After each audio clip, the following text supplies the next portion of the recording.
It's time for The Drive with Q on Sports Radio 102.9 FM The Game.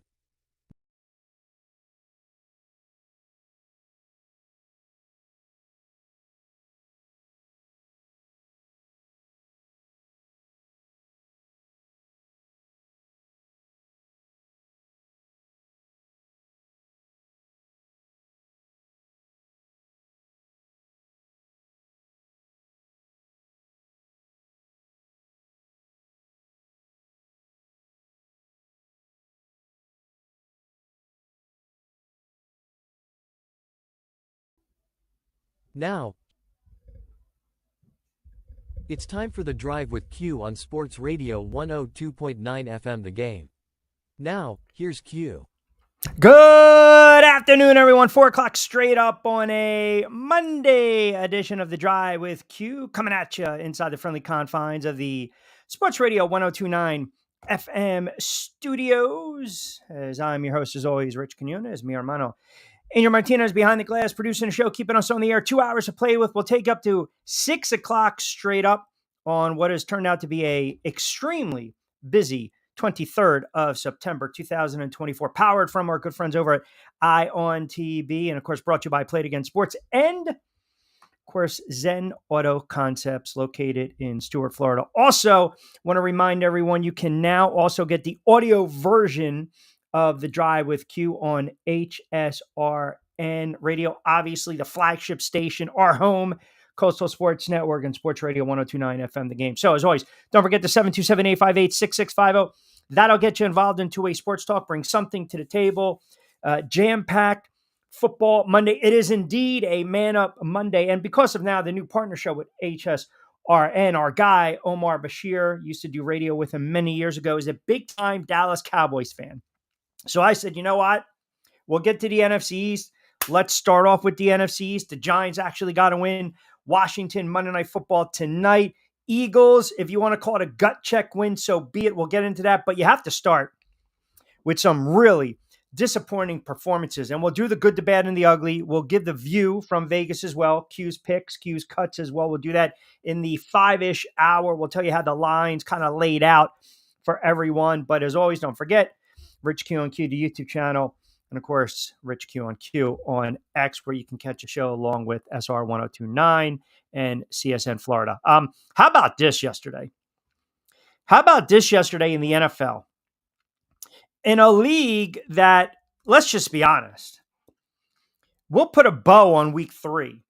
But right now, in a league that is just chock full of parity, folks, I can't figure out the league.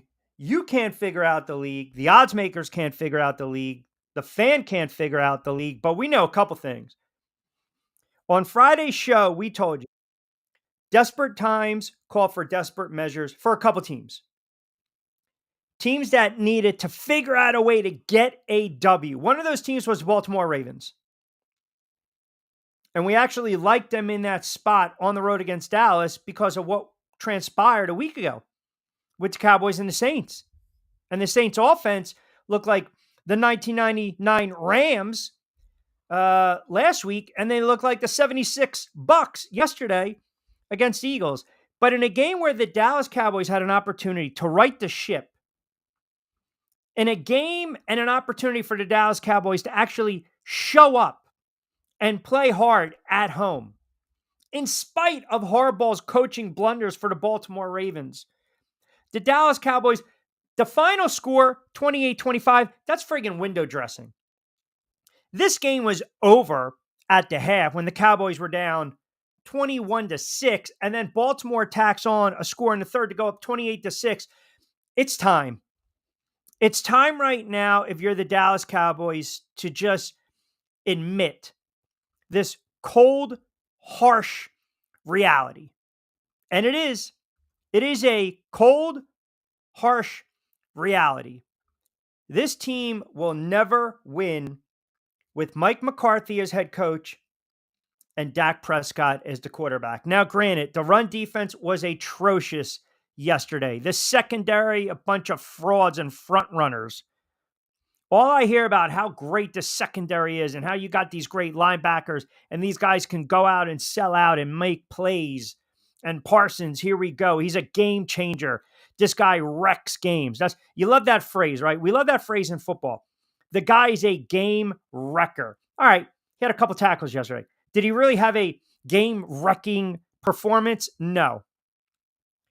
But when you look at the run defense, how the hell in the world do the Dallas Cowboys wake up on this Monday in late September, look themselves in the mirror and say, we can stop the run?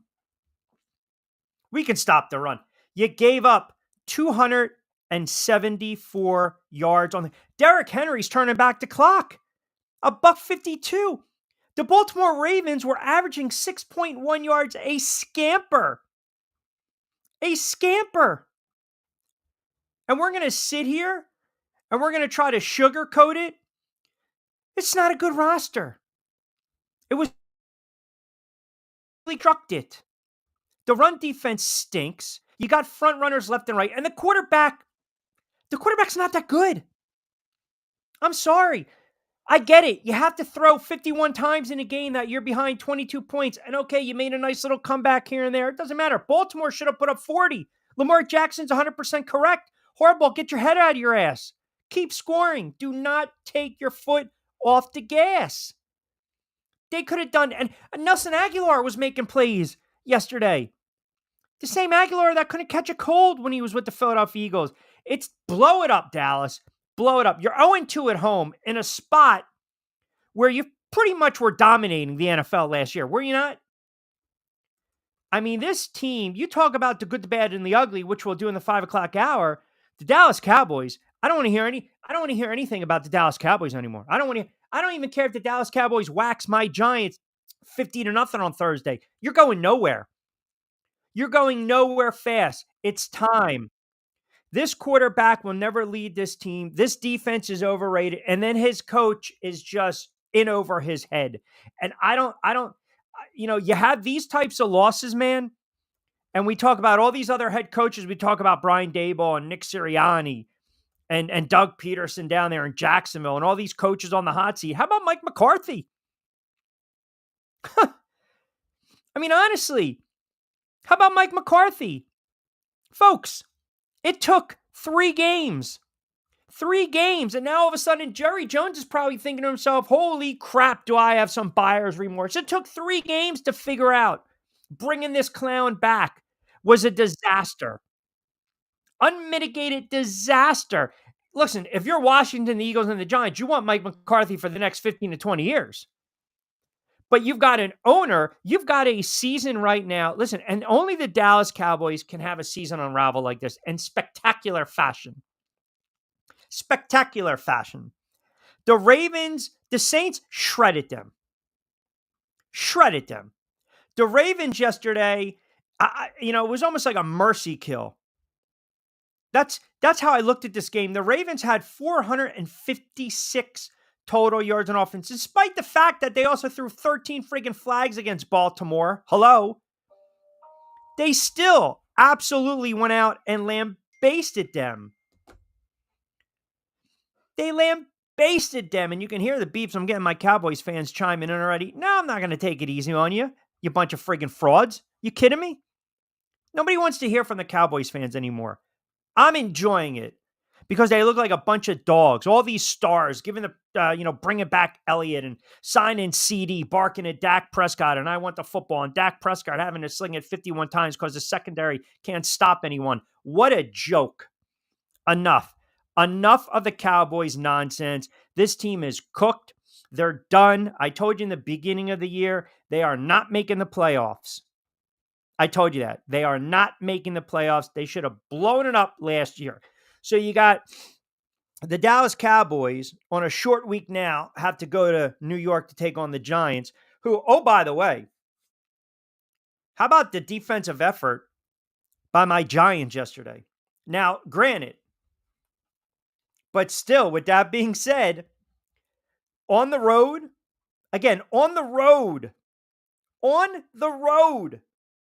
against Cleveland, and that quarterback, and I'm going to get to him in a second because you want to talk about a dog. Deshaun Watson stinks. This guy is an absolute what a joke and a clown this guy is. But the Giants get 8 sacks, and yet they muffed a punt to start the game. First play, boom, back in the end zone, touchdown for Cleveland. Here we go, 7-0. That's why I'm out there doing this. Got the game on the radio. Here it is. I don't want to deal with this nonsense. I don't want to watch this garbage. But then the resolve of Big Blue. When they lose, they're the Gents. They're the little Giants. When they win, they're Big Blue. The resolve of this team to fight back, to flat out fight back, and ultimately take the lead. They got bailed out by a bad pass interference call. I'll get to your comments in a second, guys. 727-858-6650. Love when you guys fire off early on in the show. Gets me a little juiced. We're ready to go. So you get the Giants running the football. Singletary's a nightmare. He just fumbles way too much. He fumbles way, way, way too much for my liking. And then they took the lead 21-7. Daniel Jones played well yesterday. Neighbors is a friggin' beast. And how about this? If you had the total and you were trying to play the over yesterday, it was 38.5. Giants are up 21-15. Singleton breaks one off right tackle and then takes a knee at the 1. And I know it drove Brandon Jacobs crazy because he's always about the touchdowns and the touches. But that prevented a lot of people from winning the bet if they had the over. But the Giants saved their season on the road against Cleveland. And that defensive effort reminded me of 2016, where offensively they were suspect, but yet the defense carried them. The defense carried them a little bit into the playoffs. Eli McAdoo, and of course, they lost to Green Bay Packers in the wild card. That was the boat trip.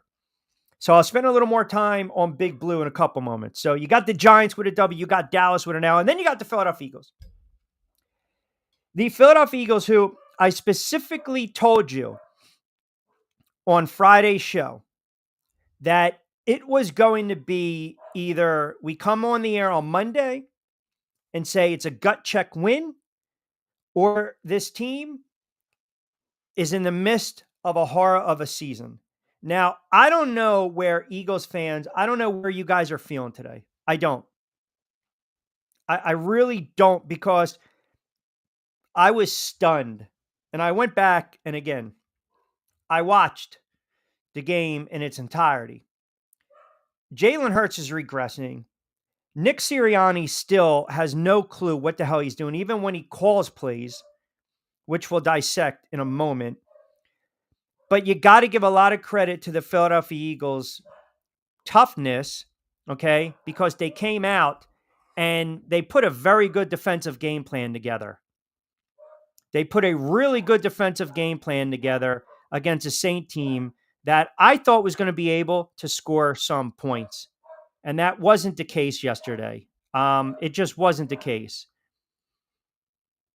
And I thought what they did is they held Carr in check, because we know he typically likes to check down. They didn't let Kamara go off. They didn't let the vertical passing game get to them. But offensively, look, I'm going to tell you right now what I think of this team as a whole. The Philadelphia Eagles yesterday got bailed out by Saquon Barkley. You know, Goddard had a couple big plays. Again, big plays. He had some real big plays. But Saquon Barkley is starting to bail out Jalen Hurts like Brian Westbrook used to bail out Donovan McNabb. I mean, you need a touchdown late, you give the ball to Westbrook. You get him out of the flat, you give the ball to Westbrook. You give that short little swing pass, you give the ball to Westbrook. Jalen Hurts has regressed, and it's amazing what happens when you lose a coordinator and you bring in another coordinator.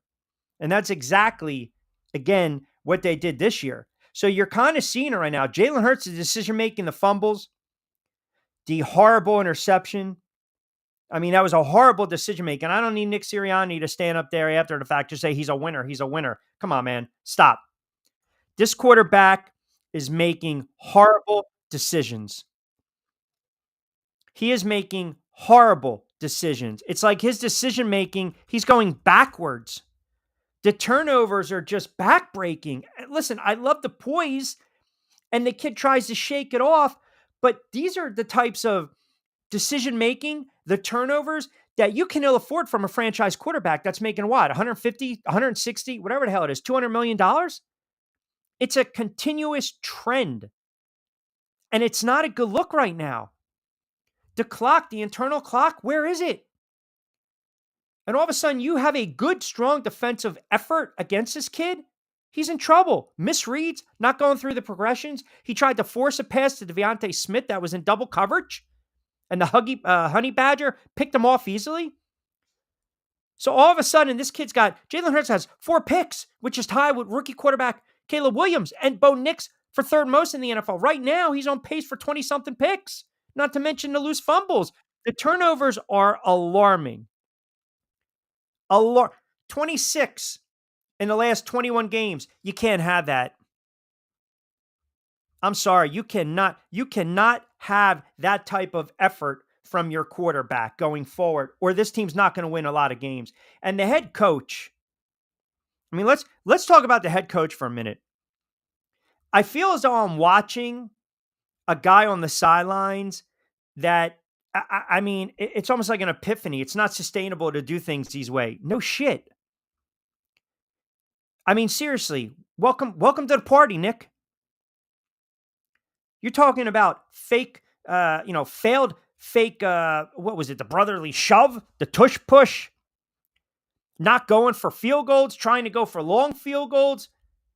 You're putting so much pressure.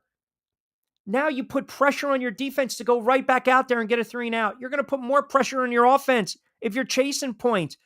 Sometimes you just don't overthink it. Take the points. That's it. Just take the points. They got bailed out. You had Saints players crashing into each other. They looked like the friggin' little Giants, the Bad News Bears. And then you had Saquon Barkley busting loose. And Saquon looks like he's going to have a monster year. 1,500, 1,600, 1,700 yards. But the Eagles won in spite of their head coach. In spite of their head coach. You're not going to win a lot of games when the quarterback's making poor decisions. And the head coach, again, what are you doing? And I'm not trying to nitpick, because you have to give the Eagles a ton of credit. You have to. You have to give them a ton of credit. Because, again, they won a game on the road that a lot of people thought they weren't going to win.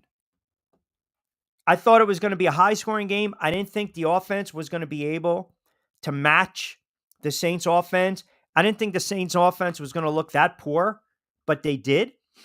But that's a tribute to the Eagles' defense. I mean, the defense got it, and Barkley bailed them out, and it was a sloppy effort. But that's the NFL. You're going to take the win. We want to call it a gut check win. You call it a gut check win. I don't know how the Eagles fan feels about that win today. I don't. You needed one. You were desperate for one. But, I mean, you take away a $147 from Saquon, this team loses. You know, Goddard, we said on Friday, he might have a game. I didn't see 10 of 170. You know, Smith got into the mix, even though he's knocked out, concussed. That's a cheap shot, which we'll get into as well. That's piss poor by the Saints. Can't play dirty like that. But they're going to win games in spite of their head coach. And you have the Dallas Cowboys that are consistently going to lose games because of their head coach. 727-858-6650. We're going to get to the comments on the other side. We're just cranking it up on a Monday edition of The Drive with Hugh coming at you right here on Sports Radio 102.9 FM. The Game, powered by our good friends over at ION TV, exclusively on Coastal Sports Network. We want to mention also, too, we've got so many different platforms, but we want to mention HSRN, Heritage Sports Radio Network. They go by HSRN. They're taking the audio of the show Monday, Wednesdays, and Fridays from 4 to 6. Glad to be working with Omar Bashir. He does a really good job with the historically black colleges and content, and I know he's probably just getting his feathers ruffled right now because he is a diehard Dallas Cowboys fan. But, hey, man, I'm telling you, there was bad football across the NFL yesterday. There was some really bad football. You've got backup quarterbacks that are coming off the sofa, slinging it. You've got rookie quarterbacks that are about to get benched again. And the Miami Dolphins, I'm going to get to you guys in a second, because Miami, they need a quarterback. Tampa Bay, Bucs fans, you know who I'm talking to. You kind of came back down to earth a little bit. That's the NFL. And obviously, you still have the juggernauts, right? We saw Kansas City again get a little help from their friends last night, but they got the win on the road. Minnesota, a surprise. Pittsburgh's a surprise. Pittsburgh's going to be a player in this regard. They got a veteran quarterback who I believe needs to get traded. And I'll give you the definition of that and the destination on the other side. Just cranking up on a Monday edition of The Drive. 727-858-6650, 727-858-6650. We will rip through your comments on the other side. Eagles fans, let me hear what you have to say. Dallas Cowboys fans, it's going to be a long ass season for you, and the Giants actually get a win. We will go around the league, the good, the bad, the ugly in the 5 o'clock hour. Also, Q's cuts. We'll look at the numbers from Vegas. Very good Sunday early for the Dogs, so we'll get into that as well at 5:25. Keep it locked in. We'll take you up to 6 o'clock straight up on a Monday. Ion Tampa Bay is the latest news, weather, and traffic for Pinellas, Pasco, Ellsboro, Hernando, and surrounding communities. Stay connected on X, Facebook, and their website, iontp.com. Ion Tampa Bay keeps you informed on breaking news as it happens. Southwest Florida's newest game in town. Sports Radio 102.9, the game powered by Ion Tampa Bay. We'll be right back. Adopt US Kids presents What to Expect When You're Expecting. A teenager. Learning the lingo. Today I'm going to help parents translate teen slang. Now, when a teen says something is on fleek, it's exactly like saying, that's rad. It simply means that something is awesome or cool. Another one is totes. It's exactly like saying, totally, just shorter. As in, I totes love going to the mall with Becca. Another word you might hear is jelly. Jelly is a shorter, better way to say jealous. As in, Chloe, I am like so jelly of your unicorn phone case. You don't have to speak teen to be a perfect parent. Thousands of teens in foster care will think you're, rad just the same. To learn more, visit adoptuskids.org. A public service announcement brought to you by the U.S. Department of Health and Human Services, Adopt U.S. Kids, and the Ad Council. This is the story of a very special woman. In a matter of seconds, she turned herself into a great mathematician or an entrepreneur. Her knowledge was limitless and still is. She could also make monsters disappear, especially those that lurked in the shadows under the bed. Once, this woman put back together a teenage girl's broken heart, which had been shattered in 1,000 pieces, just by giving her a bear hug. She masqueraded as a regular person at work, but as a superhero at home. Everyone knows her as Gabriella. I still call her Mom. Your hero needs you now, and AARP is here to help. Find the care guides you need to help, complete with tips and resources at aarp.org/caregiving. A public service announcement brought to you by AARP and the Ad Council. Call or text the show at 727-858-6650. Now, back to Q. 727-858-6650, as Mumber Guy says. That'll get you involved in the conversation as well. 23 past the 4 o'clock hour on the East Coast, a Monday edition of The Drive with Q right here on Sports Radio 102.9 FM, The Game, Coastal Sports Network. Now we are also heard on audio-wise, HSRN, CSN, and 102.9, our flagship home, and that's where we stay inside the friendly confines on this Monday. Let me hear what you guys have to say out there. And by the way, let me say to add, and I'll get to the Dolphins and the Bucks, because I listen, man, you know, we're killing all these other teams, right? We're killing all these other teams, and you talk about a piss poor performance yesterday, not only by the Miami Dolphins, but also by the Bucks. All right, let me hear what you guys have to say. 727-858-6650. We'll rip through some of these comments on this Monday edition of The Drive. And let's see, Jerry in Rhode Island, let the poor dog in. Listen, you got a rookie quarterback punching Bucks in the face. First of all, the dog, it's typical. I mean, that dog's been walked 4 times. Look at this. This is what happens, right? The dog gets walked 4 times. The dog gets played with. And I'm trying to settle Kiki down, right? But sometimes she's got to know we have to have limits. We need boundaries. And I adore Kiki. You guys know that. I adore the dog. The dog's made appearances. The dog picked better games than I did over the last couple weeks. The dog knows what the hell she's doing. But the barking at times, Poppy's on the phone. Poppy's on the air. Daddy's on the phone. Just, sometimes it's just, por favor. GPG, you got rookie quarterback punching the Bucks in the face. I'm going to get to the Bucks, and I'm going to get to the Dolphins. Joe D on Facebook chiming in. Q, you're giving credit finally to Barkley. I agree. He used to bail out Hurts like Westbrook used to bail out McNabb. Yeah, I mean, obviously some people didn't take too kindly to that comment. It's just, it is what it is. Penguin AC, good afternoon. I'm on Q. Let's go. Go Pack, go. Mike McCarthy doing McCarthy things like he did last year's in Green Bay. Yes.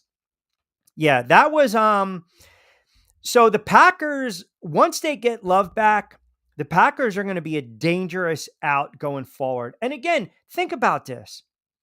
And I don't want to go all over the place, but the NFL fan will know where I'm going with this for a second. Explain to me how you can have some of these backups in the NFL come in and start the ball, right? And then you got a situation, let's just say in Cleveland, Deshaun Watson stinks. But Carolina, they bench Bryce Young.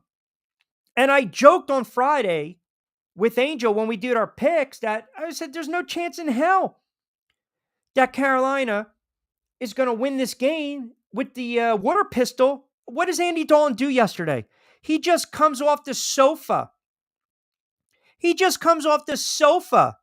Probably eating a box of Cheez-Its, reads the playbook in like 5 minutes, and he promptly goes out and he lights up the Raiders for over 300 yards and 3 touchdowns. Now, you want to talk about another coach who's on the hot seat? Antonio Pierce coming out basically saying guys are making business decisions. Now, a couple things. You don't come out and you say that. That's how you lose a locker room. And you come out and say that week 3, horrible look. 727-858-6650. The quarterbacking position in the NFL. Joey B, the drive with Q, looking swell, haircut, losing weight, looking sharp. Q, thank you. Trimmed it up a little bit, and yes, we are trying to slim down as well. Bourbon Street Boys, no longer, they changed their name. No longer the Bunker Boys. I guess they changed it to gloat a little bit today. Out of the bunker and on Bourbon Street now, celebrating a victory and looking at hotels down here for February. Wait, is it Super Bowl in New Orleans again? It is. Cuba, Kiki, a giant sweater. It's almost, we're almost at that time, right? By the way, did you guys know this? I didn't. Kiki barking background, Amazon packages there with the giant sweater. Did you guys know this? So for a while, I was walking her with a blue leash because of the Giants. And then every time somebody walked by, they would be like, "Oh, what's his name?" And I'm like, "What are you talking about? She's not lifting a leg when she pees. It's a female pooch." And then they would tell me, "Well, you got to get pink." I mean, I mean, am I in the wrong here? I mean, did I have to, do I have to switch it up? No? Angel, do you want to chime in? Angel's not going to chime in during the show. Angel's doing what Marino used to do when he threw an interception. He'd go that way. We might not even get Angel today. There might not be audio. If there's, just pretend I'm not even here. Just talk over me. Go ahead. Let's see. Let's test it. Hey, you said if I there were it is. Oh, by the way, there were a lot of text messages before I went on the air from Eagles fans, and they said, quote, "There better not be any effing technical difficulties today." Okay, well, you can thank an Eagles fan if it comes out to be technical difficulties. Well, more importantly, is it blue or pink? I mean, does it make a difference? No, it doesn't. Or you just get a Giants leash and put a smidge of pink on there, and then people will know, like, oh, it's a girl. She's a Giants fan. I mean, you shouldn't have to. It doesn't make a difference, but because it is blue, technically, people will associate it because of a male, because of blue. It's I guess I was being selfish in that regard. No. I probably was. All I know is Kiki stole the show for the first 20 minutes. So I just want you know that as people were making their comments that she stole the show for 20 minutes. She wasn't bargaining for 20 minutes, but she stole the show because of everybody kept saying, let her out the cage, bring her out from the cage. Listen, I was telling folks she likes to bark at Amazon. So, and Joey B hit it. She was just waiting for her giant sweater. I mean, here's the new one, right? This is the new one. So this one, I got a PetSmart, right? So what happens with this now, I realize this is how I think I'm doing right by the pooch. So bear with me. We'll get back to the NFL in a second. But what I realized or didn't realize, when she grabs on this sucker and she's running, sometimes it catches in her paw and she trips and she falls.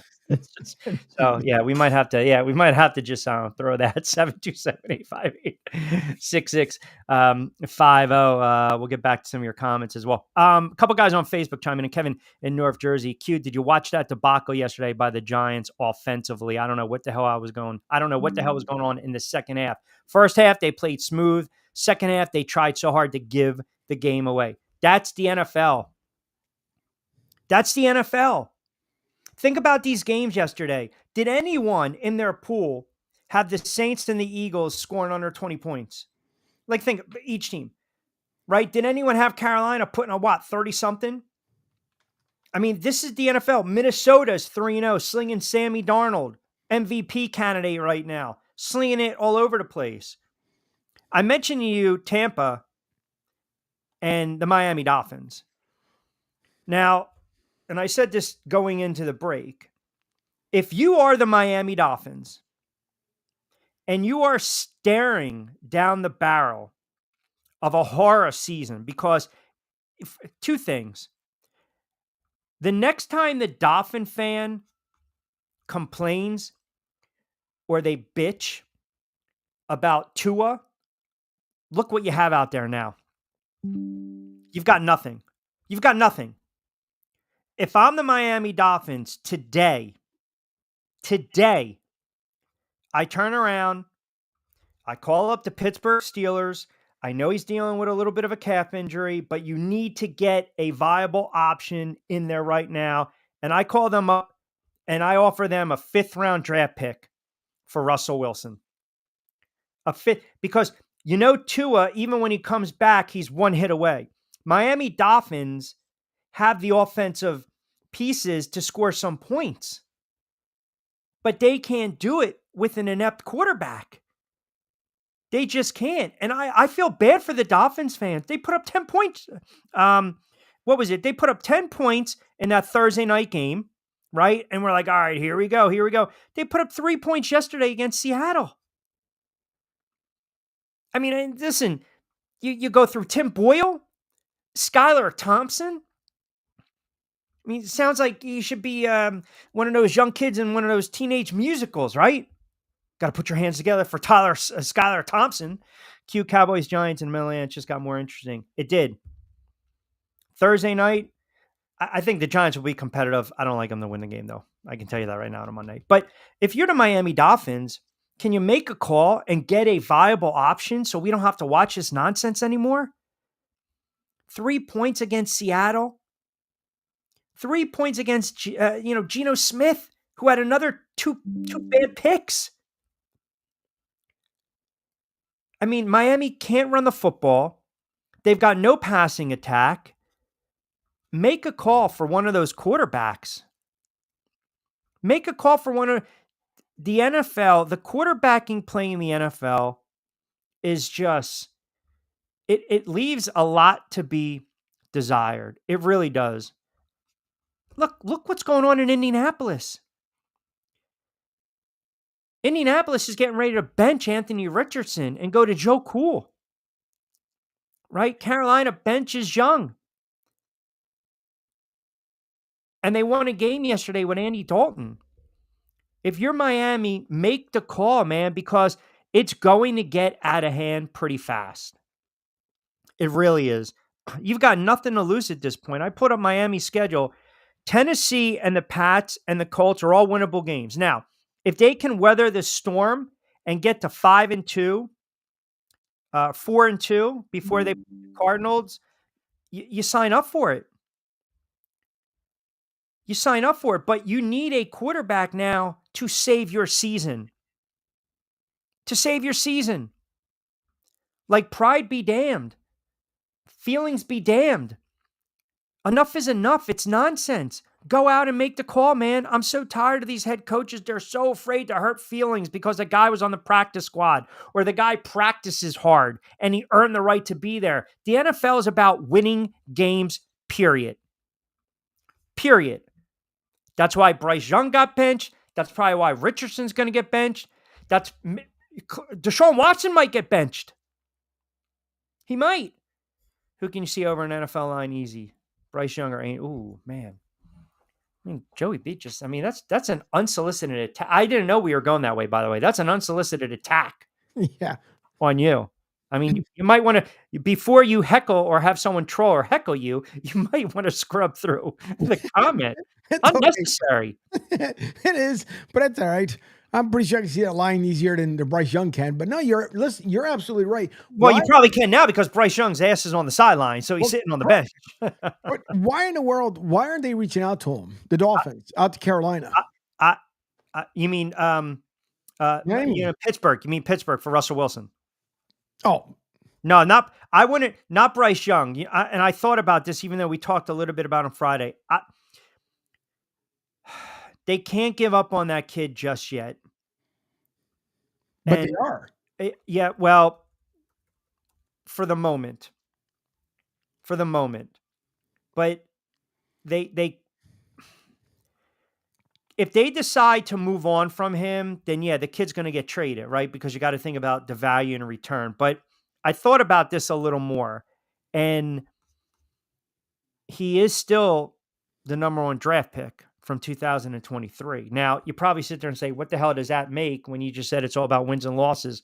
We're talking another coaching regime, different type of offense. We know about the ownership group. They're a bunch of jerks. I mean, they're just clowns. They have no idea how to run a friggin' franchise. They sold off some pieces. They traded some players.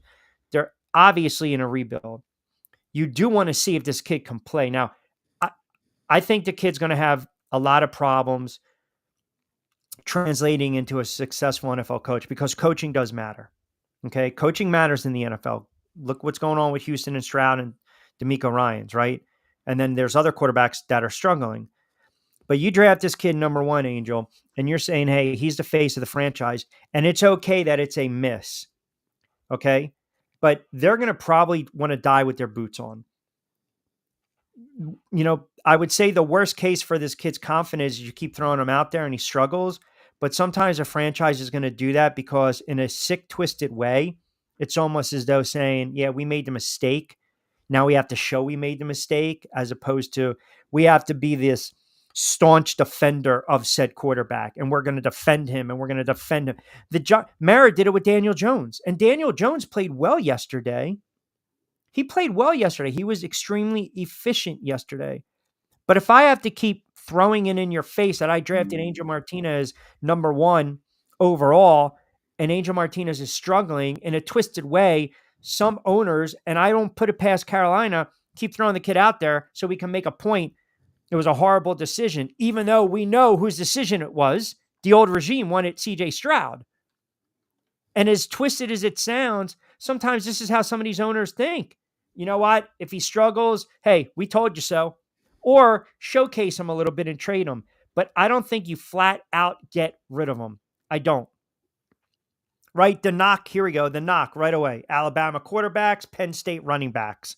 That's always been the knock. That's always been a knock. Look at these Penn State running backs can't stay healthy. Look at these Alabama quarterbacks. They can't play. You know, I had a guy on Facebook for years. Every time I tried to defend Jalen Hurts, he'd be like, go back in college. And the guy can't read off. He doesn't understand progressions. He makes poor throws. So maybe I was blinded by the fact that he was a quote gamer. But now I'm starting to see like Jalen Hurts for who he is. Like Jalen Hurts is a talented quarterback, but he's also an enigma. He's also extremely sporadic and inconsistent.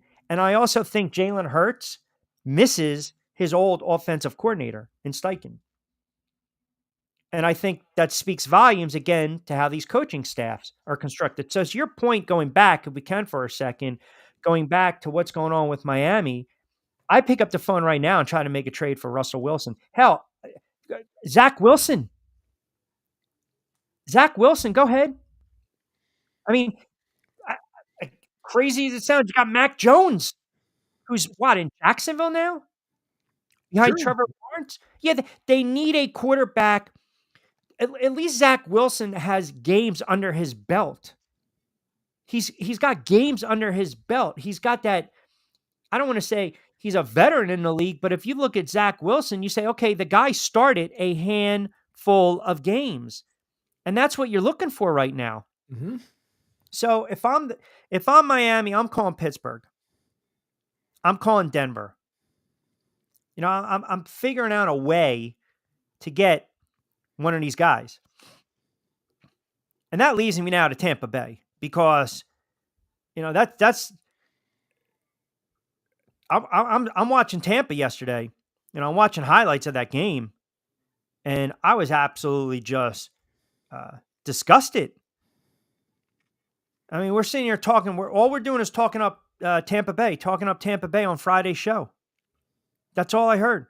Tampa Bay, Tampa Bay, Tampa Bay, Tampa Bay. At home, you score 7 points. You give up 26 to Bo Nix. What was Baker's line yesterday? See, you got the bad Baker yesterday. 25. Baker Mayfield should not be thrown at 33 times, and I know they had to out of necessity. Oh my God, 33 times for $163 and one pick? That's bad Baker. That's a bad loss, man. That's an ugly loss. But this is the NFL. Look at San Francisco, right? I can only imagine, Joey. I can only imagine. I'll leave it at that. Look at San Francisco. How the hell did the 49ers lose that game yesterday? That game was won. They lost it because of poor coaching, special teams, and you had critical drops. And that's usually how you lose in the NFL. I mean, again, Giants yesterday, opening kickoff, fumbled. They're down 7-0, but they were able to respond. But when you have coaches that are making poor decisions, you know, you have a bad drop or a fumble, changes the whole complexion of a game. We saw that yesterday in San Francisco. Now, I think the 49ers, when they're at full strength, they will be fine. I still think they'll be okay. And Vikings got good news back. No structural damage to the knee of Sam Darnold, who, again, coaching matters. Coaching matters. Sam Darnold was with the Jets, saw a ghost. Then he bounced around, had a cup of coffee with Carolina, had a couple of rushing TDs, saw a ghost. Then he went to San Francisco. Let me be a backup. Let me learn. Let me get some reps in. Improved. Then all of a sudden, signs with Minnesota. And I would tell you right now, you know, the two quarterbacks, and one of them I mentioned on Back Your Play, and I mentioned on the drive as well. Justin Fields. I told you guys this in August. Justin Fields, this is even before we knew Russell Wilson had the calf injury. I told you Justin Fields was going to be a week 1 starter for the Pittsburgh Steelers. Justin Fields is playing really good football. As long as they keep winning, even if it's ugly, he's going to continue to start. Sam Darnold is playing the best football of his career right now. And I don't think anyone had that in their pools. I really don't. I really don't believe that. Matty G in Delaware chiming in. Q, great to hear you on HSRN. Remember you back in the day on 1290 The Ticket. And it certainly is a Man Up Monday. When are you going to man up to some of your lousy takes on Friday? Ha, ha, ha. Enjoying the show. Great to hear you back on the air. My picks were, let's just say, sketchy. Once again, it's been a very bad stretch. And as far as, you know, the manning up on a Monday, I mean, you know, the Eagles, got to give them credit. Carolina, got to give them credit. I'll man up on that. I won't man up on Miami in college football because I told you they were going to wax. What was it, South Florida? They waxed them. I know we talked a little bit about a couple of these other games as well, the college football games with some of the lines, but I'll go through the spreads. in the 5 o'clock hour. I want to get on the other side, the good, the bad, and the ugly of week 3. And remember, too, we got a double dip tonight. I don't know how you guys are feeling with 2 games on a Monday night. You got Jacksonville on the road getting 4.5. That'll probably close 4.5, 5 against Buffalo. And then you have, again, desperate team Cincinnati, who I think waxes Washington tonight. They are laying 7. So we'll do that, plus your comments as well. 727-858-6650. We'll take a timeout. We will reset the table. We'll come back. We'll take you up to 6 o'clock straight up on a Monday edition of The Drive with Q right here on SR 1029 FM The Game. Ion Tampa Bay is the latest news, weather, and traffic for Pinellas, Pasco, Ellsboro, Hernando, and surrounding communities. Stay connected on X, Facebook, and their website, iontp.com. Ion Tampa Bay keeps you informed on breaking news as it happens. Southwest Florida's newest game in town. Sports Radio 102.9, the game powered by Ion Tampa Bay. We'll be right back. Hey, Dad, your prescription will be ready in just a minute. Hey, Dad, your laundry will be ready in just a minute. Dad, your lunch will be ready in just a minute. Hey, honey, why don't you take a minute? When you help care for a loved one, you give them as much time as you can, making sure they're safe and comfortable. But it's just as important that you take some time for yourself. At AARP, we can help with information and useful tips on how you can maintain a healthy life balance, care for your own physical and mental well-being, and manage the challenges of caring for a loved one. Because the better care you take of yourself, the better care you can provide for your loved one. Thanks, Dad. Thank you. You're there for them. We're here for you. Find free care guides to support you and your loved one at aarp.org/caregiving. That's aarp.org/caregiving. A public service announcement brought to you by AARP and the Ad Council.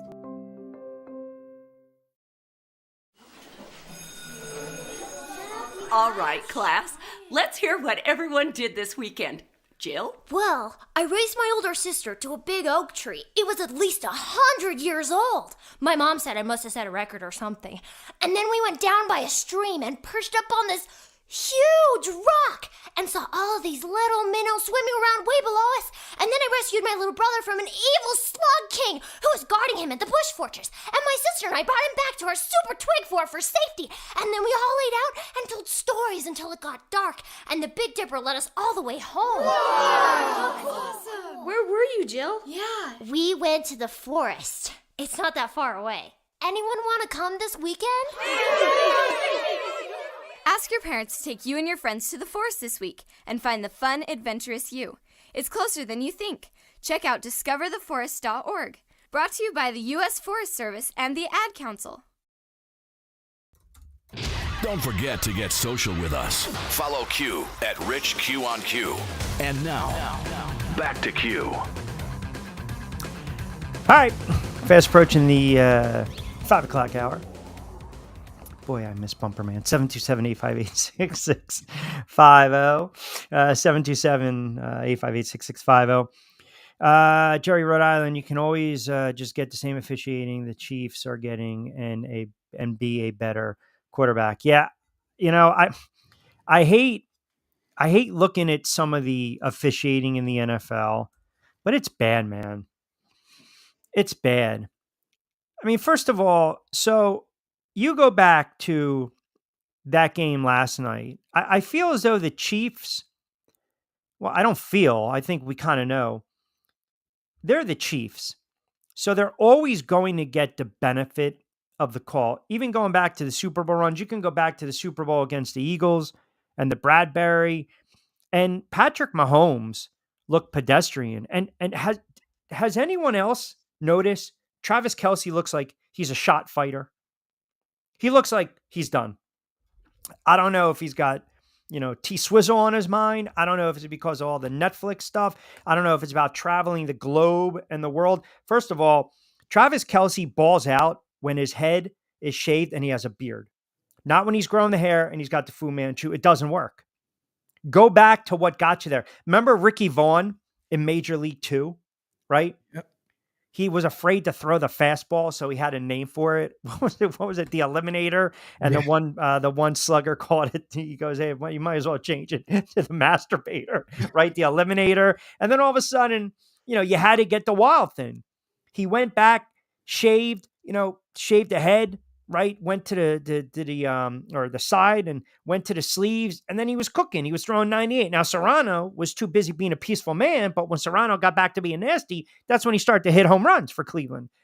Point being is Travis Kelce needs to get rid of the friggin' Fu Manchu, grow the beard, and become that nasty football player again, because he looks like a shot friggin' fighter. He looks so disinterested and miserable. Maybe he misses his baby. I don't know. Now, the problem is, see, there's certain things, and there was a lot of conversation off when I was done with my show, and I was listening to what was happening on the surrounding world. But the problem is that you're kind of somewhat in the ballpark with T Swift, because you don't involve, everybody knows politics, music, politics, actors, the whole 9 yards. And because now, and let's just suppose it, she took hers down because she endorsed a person, and then she blamed it on AI, saying the AI did it. But you're associated with T Swift. T Swift decides to do this, and now Travis is getting the same heat because guilty by association. So he should. Wait, because of that, he's dropping footballs now, and he can't run friggin' routes. Well, listen, when you go through a bad breakup, some of these guys, right in the NFL, when they go through a bad breakup, what ends up happening is their game turns to crap. Suck it up, man. Life happens. You're getting paid millions of dollars. Get over it. You know how you fix that broken heart? You go to Scores. Get over it. Move on. Flip the pigeons. Make it rain. By the way, let me go back here. Joey B says, agree 100% Q. Last night's refs putting a flag away on the pass interference by KC at the end. What a joke. Even Collinsworth questioned the call 2 times. And then it says, Travis Kelce looks like a guy who makes more money off the field than playing 80% of what he really can do. Yeah, and I can't blame him for that. Then retire if you're not all in. That's, again, if you're not all in, you had a great career. You're a Hall of Famer. If you won Super Bowls, you're an All-Pro. You're dating the most famous artist in the world, whether people think it's fake or not. It doesn't matter. You're traveling all over the world. You can do movies. You can act. You got the podcast. If you had a bad night, you had a bad night. The problem is this isn't a bad night. This has been a bad stretch. And what happens is, you're supposed to be the veteran, one of the leaders of the team, right? The offense is still supposed to be centered around you to some extent. And Pacheco's banged up. They want to air it out a little more. They want to get it in your hands. You got to be that guy. You got to be all in, man. It's like the debate we had with Tom Brady, right? Is it Tom Brady, you still want to be quarterback? Do you still want to play in the NFL, or do you want to broadcast? You can't be a little pregnant, man. You got to be all in. Okay, right? What is that? Yeah, it means you can't be a little pregnant. You are either pregnant or you're not. Okay. Well, just because Greeny apparently said it this morning on Get Up, and I'm trying to figure out I looked it up and it said. Listen, I've been saying that. I've been using that phrase for years on the air. I don't want to hear about Greeny. I mean, did Greeny have a friggin' opinion, or did he hedge his opinion too? Well, Jacksonville's probably going to lose tonight, but I think they can keep it close. No, stop. I don't want to hear that nonsense. I don't. Can't be a little pregnant. It's just, I get. Is it an idiom? I think. Actually, someone said you can't be half pregnant, but see, no. Correct. That basically means you have to fully listen. You have to be fully committed. Right? Right. Think about it. Remember the great scene from Wedding Crashers? Right? With the ass out hug. Do I go in? Do we want to play a little dangerous game? I won't say it on the air because sometimes we have younger people listening, but you know what I'm saying. Right. You can't be a little pregnant. You're either flipping the pigeons, you're all in, you're parking the car in the driveway, okay? Or you're parking in the street. And I'll leave it at that. All in. That's it. That's it. Hey, listen. I'll leave it at that as well. I have no clue, but I mean, we can keep going through these phrases. In for a penny, in for a pound. Do you want to keep going? Sure, why not? I'm just saying. You have to listen. They're a flawed team right now. They're 3-0, but they're flawed. Out of all the undefeated teams right now in the NFL, and there's a handful of them, which shows, again, the parity, right? Buffalo, we'll have to use them right now because they're 2-0. Pittsburgh's 3-0. Minnesota's 3-0. and Seattle's 3-0, and Kansas City's undefeated. Kansas City's, even though they're flawed, they're legit. Now, out of those other teams I mentioned, does Seattle scare you more than, say, Minnesota? Is Minnesota more of a legit team at 3-0, or Pittsburgh, Minnesota, Seattle? Let's do that. Which team is really legit right now after 3 weeks? Pittsburgh, Seattle, or Minnesota? Because again, those are surprising teams, right? They're part of the good. And then we'll get into the bad and the ugly. So those 3 teams are undefeated, 3-0 respectively. I'm thinking Minnesota. I mean, Steelers are right there, don't get me wrong, but I think Minnesota, given the fact look how the season started with their, number one QB going down, and somehow or another they've still been able to hang in there, even with Justin Jefferson being banged up. They found a way to win. Yeah, I think because Sam Darnold's playing at such a high level. So I would definitely say Minnesota. I haven't watched Seattle a ton, to be honest. I've never, Geno Smith, good for him, but Geno Smith eventually is going to break a Seattle Seahawks fan. They're scoring points, which is pretty impressive. They beat up on again, they played Denver to open up the season, right? So you got a rookie quarterback on the road. They played the Patriots, and the Patriots played them tough, but I'm not a big fan of the Patriots. You know that. And then they beat up on the Dolphins without Tua. But then you look at Pittsburgh, and I think everyone's waiting for, if I can use another phrase, the other shoe to drop. We haven't heard that one before. You never heard that one either? Of course I have. Oh, I was going to say the other, but hold on. We're saying the other shoe to drop. Like, when was it in the air? So the other shoe to drop with Justin Fields. Well, it's the same way. Like, look at that. They won by the skin of their teeth. When the hell do you have skin on your teeth? No one brings that one up, do they? No, getting out of hand real fast. Well, we call it a driveway when you're parking it. So I would go Minnesota. I would say Pittsburgh, because I'm more confident, believe it or not, that Fields will not do anything out of the ordinary, but he won't do anything to just totally ruin a game. And then I've got Seattle. I want to get to a couple Eagles points real quick, and I want to get your thoughts on this, you being an Eagles fan.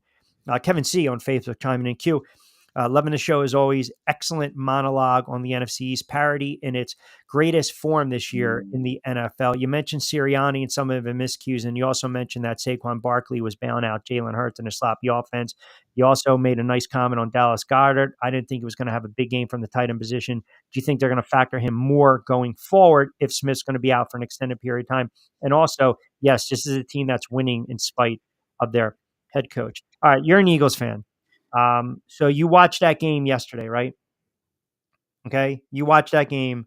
Do you walk away from that game having more confidence that this season could be something of substance for the Philadelphia Eagles? Or do you walk away from the game and say, well, you know what? The defense played well, but the quarterback was making bad mistakes, and I still don't trust the head coach. I don't trust him at all.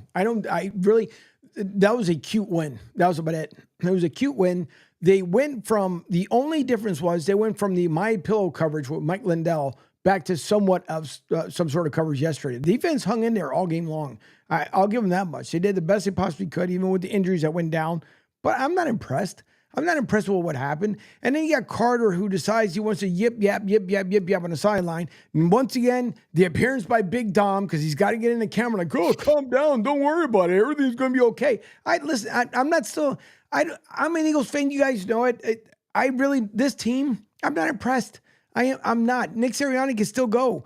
But, whether the Philly faithful back in Philly are all up in arms, like, oh, we're won again, yay. I really don't care. I honestly, God, one of my honest opinion, until he proves otherwise, maybe Vic Fangio dusted off something where he made the defense work. But for me, no, I'm not impressed at all, period, of what happened yesterday.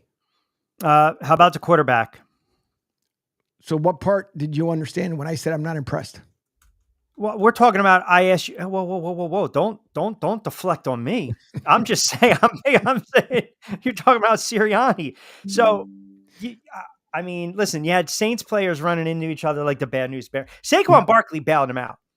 All right, let me rephrase that. Let me Okay, wait. hold on. Let me the two youths. Let me. I had a suit. You've seen it. Let me rephrase it for you. Do you believe Jalen Hurts is regressing? And if so, do you also believe it's like cause and effect because of the play calling, because he's trying to do too much, or also because it's a new offensive coordinator? No, because I think he's still trying to do too much. And if you're going to be in line with your new offensive coordinator, Kellen Moore, I would think that he's experienced enough to make the proper calls in order to make this team work. But to me, it's still the disconnect between Jalen Hurts and Nick Sirianni. So if you're just taking it out on your OC because you two can't be on the same sheet of music, and now you decided you just want to make your own play calling, change it up at the line. I mean, you're not Peyton Manning. Peyton Manning was kind of one of the brilliant geniuses that knew at times, he didn't do it all the time, but he knew at times when he can do it. Tom Brady used to do it at the right time. Even he would go against whatever Belichick said, but do it at the right time. I still don't see Jalen Hurts of 2 seasons ago. I don't see Jalen Hurts because, again, it still pans out, and I know people hate to hear it, still pans out from last season. I just don't see where Jalen Hurts is on the same sheet of music with the rest of the O-line. I'm surprised, truthfully, that we haven't, while they're coming down to Tampa, and he can use the hurricane that he's not coming down here on the same team playing in case they get bumpity bump up in the air. He might, take the Trailways or, the train or something else. You're worse than a woman. Let it go because he didn't get on the friggin' plane in Seattle. If you should be pissed off at the secondary late in that game where Drew Lock slung it. Do you know what I mean? You're more concerned that the guy didn't get on a friggin' charter last year with the team? No, that's just where he left his soul at. Pretty much at this point, because Jim, I think you are being uberly, ridiculously critical. Listen, the quarterback has to play better. Okay, hold on. Fast forward. What happens if they blow it in Tampa? Then what? And then am I uberly ridiculous? What are you talking? If they blow it in Tampa, if they lose a friggin' game, who cares? Who cares if they lose the game? Tampa's not a bad team. Tampa should bounce back. But what I'm saying is if this team is 3-5, 3-6, and Jalen Hurts continues to make the mistakes, then you've got a series. It's trending that way, Angel, is my point. But you're not going to bench him. Is this more about the quarterback or the coach right now? Like, I'm trying to understand where this just venom is coming from. Well, the coach, number one, Nick Sirianni I know the old saying is he hasn't lost complete control of the locker room, but I want to say he's about 30% there, in my opinion, is that he does not have the confidence enough to me as a head coach. He's worried about too many other stupid little things than worried about what he's supposed to be doing on the field. I think with him and Jalen Hurts, people can say whatever they want to. If your quarterback is not on the same sheet of music as your head coach and he starts making bumblefuck plays because he wants to, I'm just calling the way it is. Hold your thought. 5:00 straight up on the East Coast, SR 102.9 FM, The Game, Coastal Sports Network, Drive with Q. Rich Quinones here. Angel Martinez, not the incredible shrinking hermano, but Mas Grande on this Monday. So a couple things that you bring up, very good points. You sound like a fan that believes yesterday is a precursor to things to come, to what you saw last year when they were 10-1 and then they had that slide. That's if I were to kind of deduce, remember what was it? The Departed, right? We have 2 dead bodies here. If I were to take that away right now, right?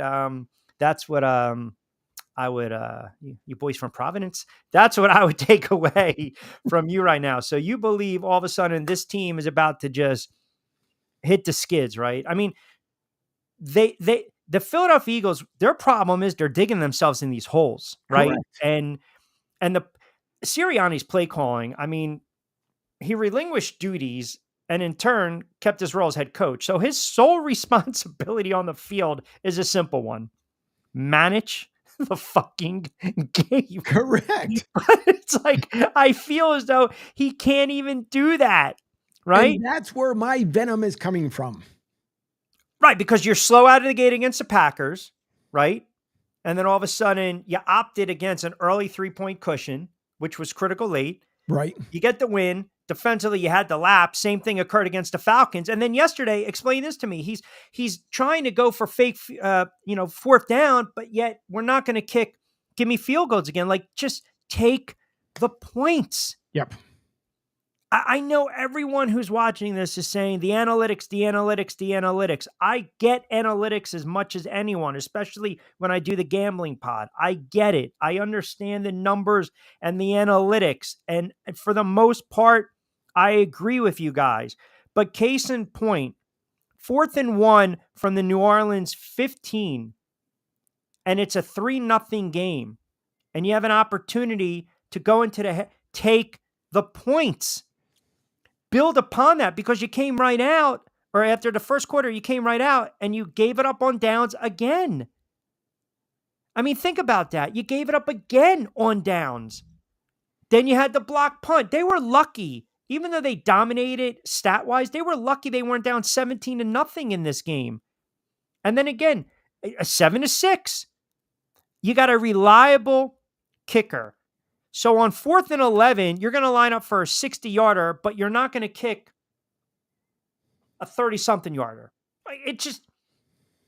And that's across the league.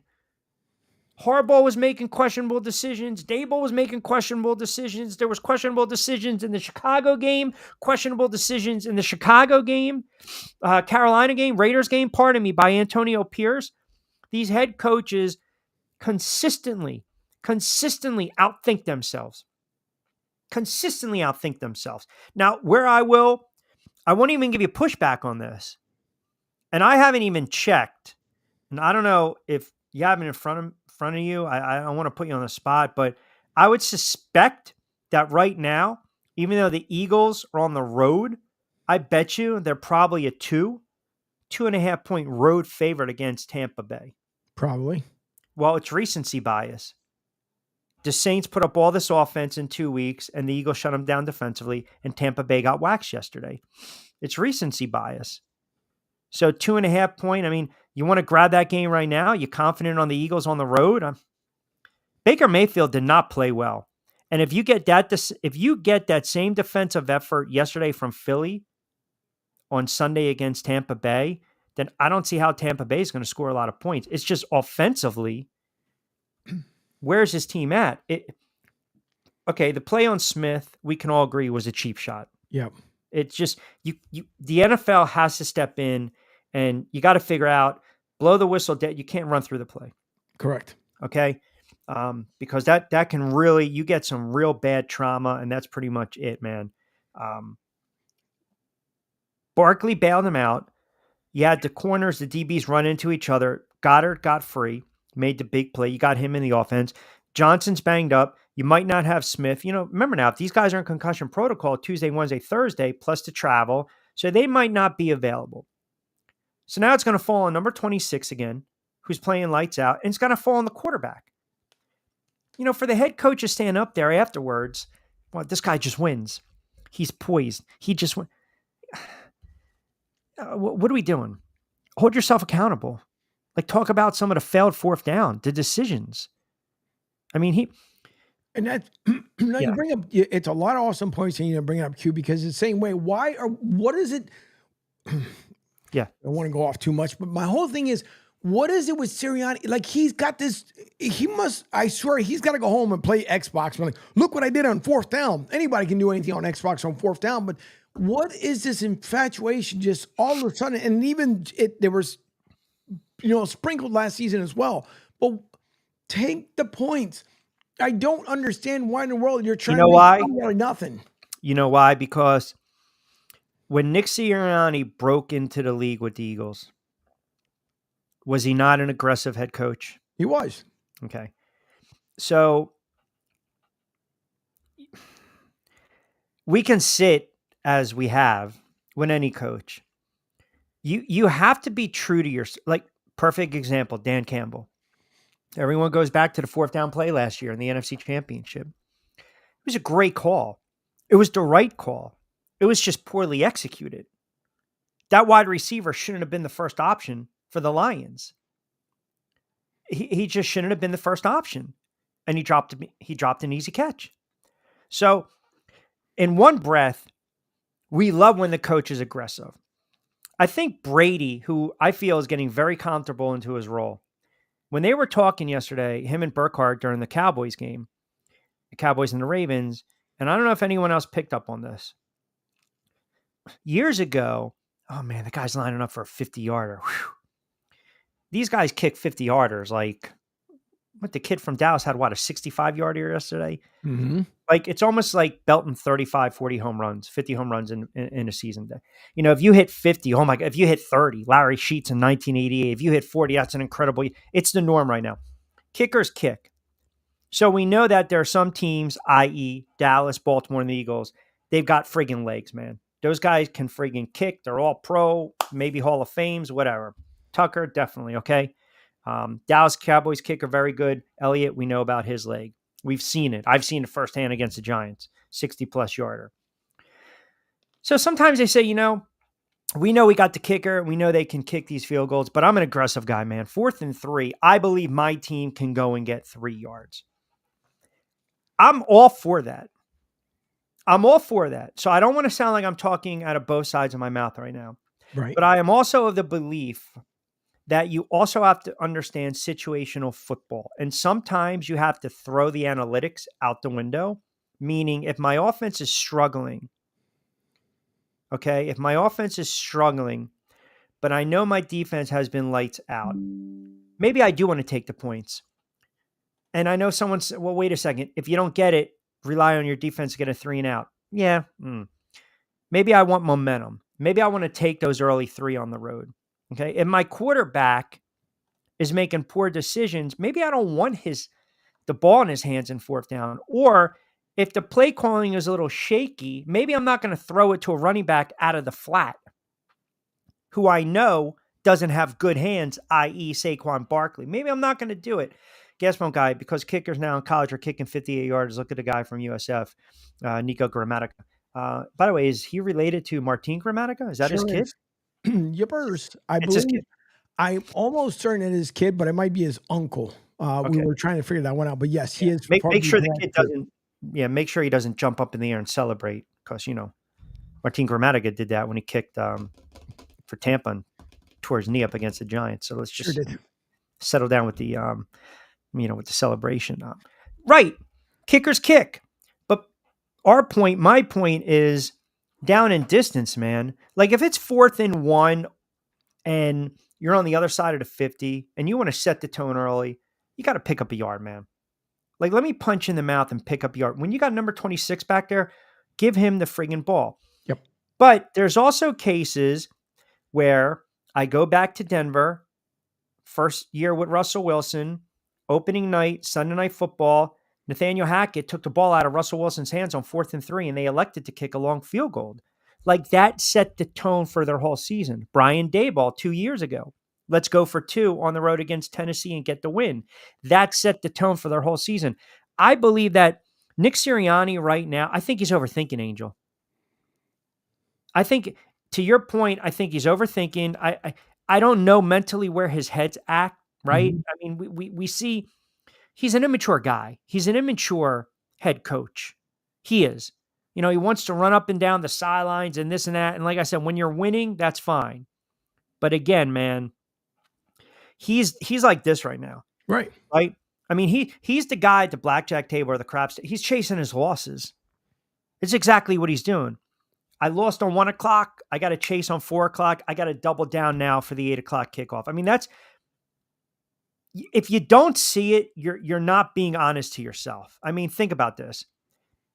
The 60-yard field goal attempt was probably your best example. You had 2 opportunities to kick. Okay. You didn't send Jake Elliott out for either one. So you're at the 15 and the 34. So now you're talking about kicks that would have been 17-17, liberal arts math, 32 and 51. He's going to nail him. You're indoors in a dome. turf, perfect conditions. Bank it 6 points. Bank it. So what am I going to do? I'm going to run a counter off the tush push, which you and I snuffed out. We saw. Okay. And then what was the other? And that would have tied the game at 3, by the way, into the half. So now all of a sudden you got some momentum. The second, I think it was 4th and 3, same score. And then Jalen Hurts was sacked. They got pressure off the line. So again, in a game like yesterday where offense is non-existent, you take the points. You have to understand the feel of the game and not overthink it. Now, if this is who he's going to be, then he best be it for the rest of his coaching career, whether it's another 13, 14 games, another 5 years, or another game or 2. Like, you have to stick with your convictions. And sometimes it's going to bite you in the ass, and sometimes it's not. Like, I'm torn because to me, there are a lot of times where, like, Tom Coughlin was not the most aggressive coach with the Giants. But sometimes you hear the roar of the crowd, and here we go, get in, send him out, get off, send him out there, 4th and 3, try to pick it up. Now you're coaching on emotion. You're coaching on emotion. Maybe Sirianni is trying to tell people, I believe in my offense in this situation. I believe in my quarterback, but it just hasn't worked out thus far.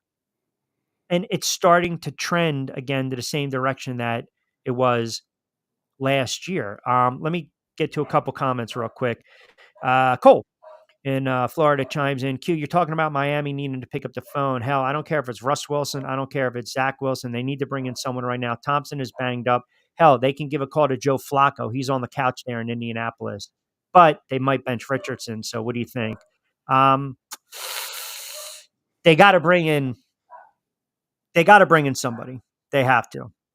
They have to bring the Miami Dolphins, if they're going to salvage their season right now, they have to bring in another quarterback. 16 past the 5 o'clock hour. We'll open up again, 727-858-6650. I will give you my thoughts on the good, the bad, and the ugly. We'll get a view from Vegas as well on the lines. We'll take up to 6. We'll open it up, 727-858-6650. A Monday edition of The Drive with Q rolls along.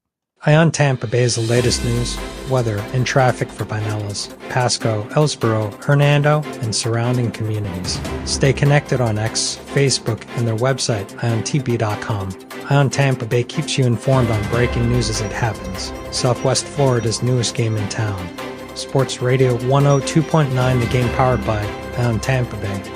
We'll be right back.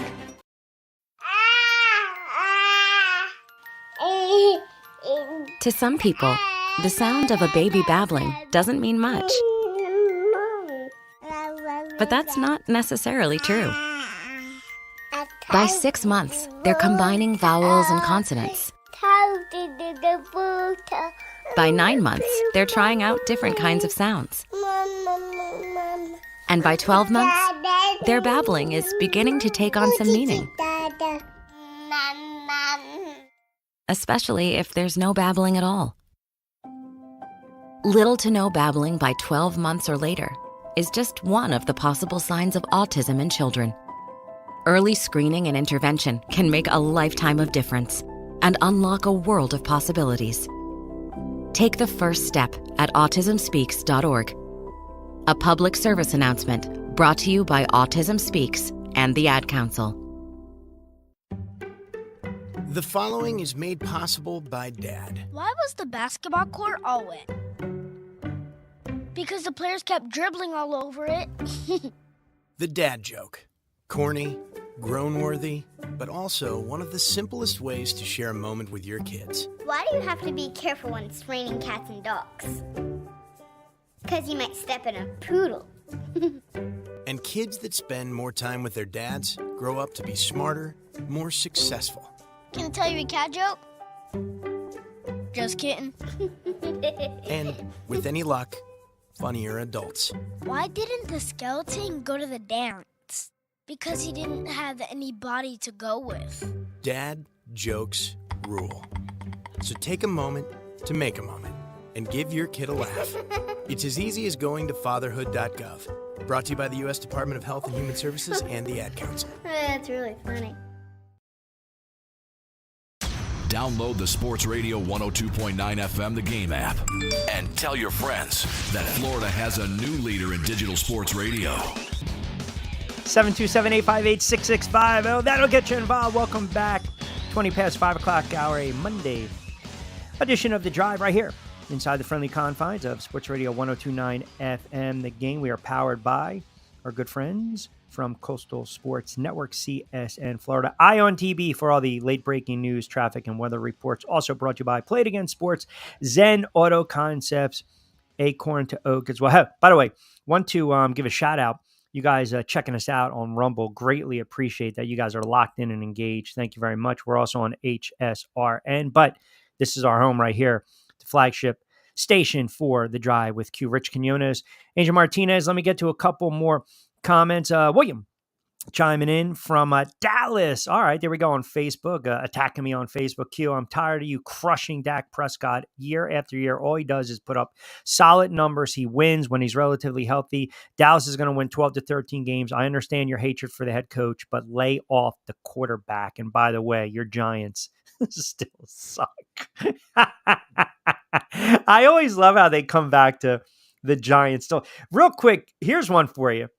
So the Giants yesterday, the total for the Giants, now mind you, they won 21 to 15. So the total was 38.5. So Singletary breaks it off tackle late, but had the presence of mind to do what bettors can stand. He got down, milked the clock. Remember years ago, Westbrook did it for the Eagles and everyone was going nuts. Well, it was the right. See, people, and I'll argue with this with Brandon this week because Brandon's a running back. Get your touches, right? Because touches mean yards. Yards mean touchdowns. Touchdowns mean incentives. Incentives mean what? Money in your pocket come, when you're redoing the contract or if you're trying to hit your goals. So I know where B's coming from, right? But if you were better yesterday, you talk about a bad beat. Oh, that is as brutal.